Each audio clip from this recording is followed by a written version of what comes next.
బేహద్ పరం మహాశాంతి.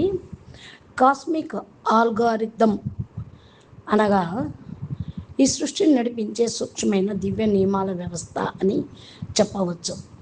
కంప్యూటర్లో ఎలా ఒక ప్రోగ్రామింగ్ లేక ఆల్గారిథం నిర్దిష్ట నియమాల ప్రకారం పనిచేస్తుందో, అలాగే ఈ విశ్వంలో కూడా ప్రతి ఆలోచన, సంకల్పం, కర్మ, చైతన్యం అన్నీ ఒక సహజ నియమము ప్రకారం పనిచేస్తూ ఉంటాయి. అదే కాస్మిక్ ఆల్గారిథం అని భావించవచ్చు. ఉదాహరణకి ఏ ఆత్మ ఏ భావంలో ఉంటుందో దాన్ని అనుగుణ్యంగా అనుభవాలు వస్తూ ఉంటాయి.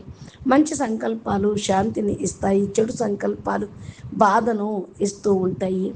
ఏ లోకంలో ఏ చైతన్యంలో ఆత్మకు ఆసక్తి ఉంటుందో ఆ స్థితికే అది ఆకర్షితం అవుతూ ఉంటుంది. కర్మ చేసిన వెంటనే దానికి తగిన స్పందన సృష్టిలో రికార్డు అవుతుంది.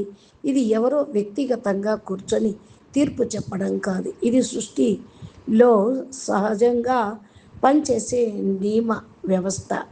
ఆధ్యాత్మికంగా చెప్పాలి అంటే ఏ సంకల్పం అలాంటి చైతన్యం, అలాంటి అనుభవము, అలాంటి లోకము అనేది ఉండదు. ఇదే ఒక కాస్మిక అల్గారిథం అని చెప్పవచ్చు అని అంటూ ఉన్నారు. పరమ శాంతి.